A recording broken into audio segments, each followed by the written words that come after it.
stand up and talk about it, and that's all I'm trying to do right now. And actually I have to say it's really uncomfortable. It's not a nice experience to actually talk about mental health.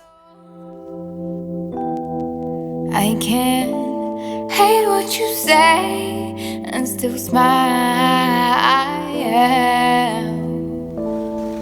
Only play on an open chord. Guys, Antonia from timpanies.com here. Welcome to this week's vlog. I actually just picked up this magazine on my way back from the gym, and as you can see, it's called Balance. And actually today, that's what we're going to be talking about.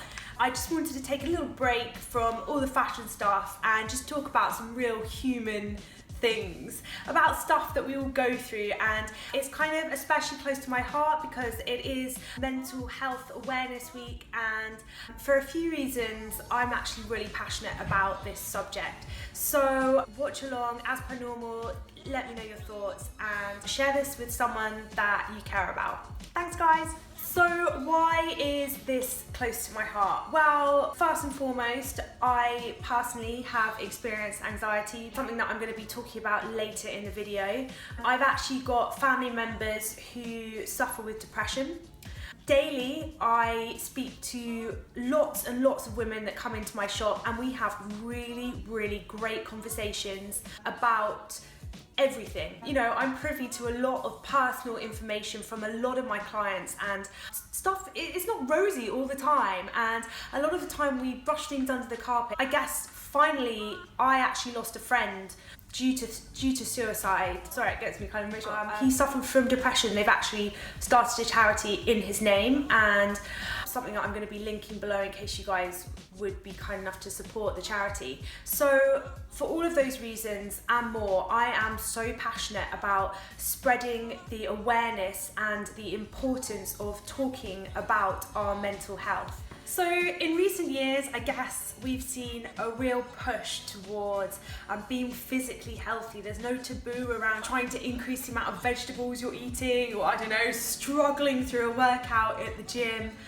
But when it comes to talking about mental health, there seems to still be this almost a stigma around not being okay.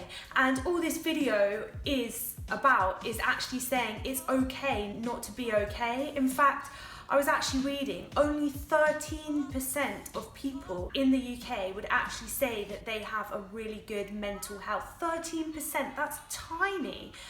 4 in 10 have said that they have experienced depression. So I've got around 500 subscribers, so that's 200 people watching this video.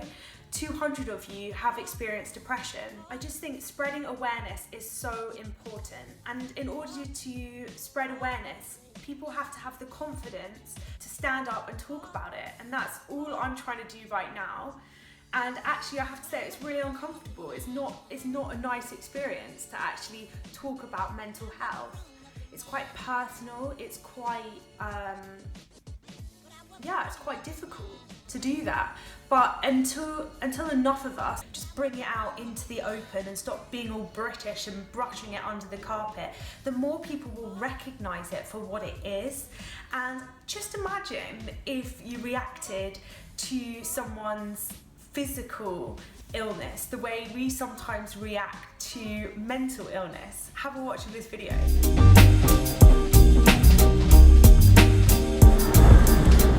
Hey, look at it this way. There's plenty of people out there that have it worse off than you do. You need to stop focusing on all the bad things in life and just try to enjoy it. It's all in your head. I don't think you need to be taking medication every day just to feel normal. Don't you think it's changing you? So finally, I just wanted to talk a little bit about my personal experience, what methods I used to try and improve it. And that was with anxiety, and I still do suffer from it sometimes, but I've learned to manage it to a certain degree. And the way that I've managed to do that is actually increase my physical activity. So hitting the gym, just having that time out mentally, reducing the amount of coffee that I was drinking because it was making me really, really anxious. I was having, not that many even for some people, like 2-3 cups a day, but it really could really make me feel very anxious. Decrease the amount of alcohol that I was drinking. I'm actually not drinking at the moment. It doesn't agree with my mind. Reduce the amount of time that I spent on my phone, on social media, and just increase the amount of proper conversations with people. I've also tried to be really disciplined about the amount of sleep that I get. It's a lot of physical things. Can't get over the fact that it is all interlinked, even down to what you're eating, what you're putting into your body. I think finally the thing for me was having people to talk to, and when I did finally sort of feel that I could open up, that people weren't saying, what have you got to be anxious about? That for me is like the worst thing that anyone could say, because it's like, I don't know, it's just irrational, I just am feeling anxious.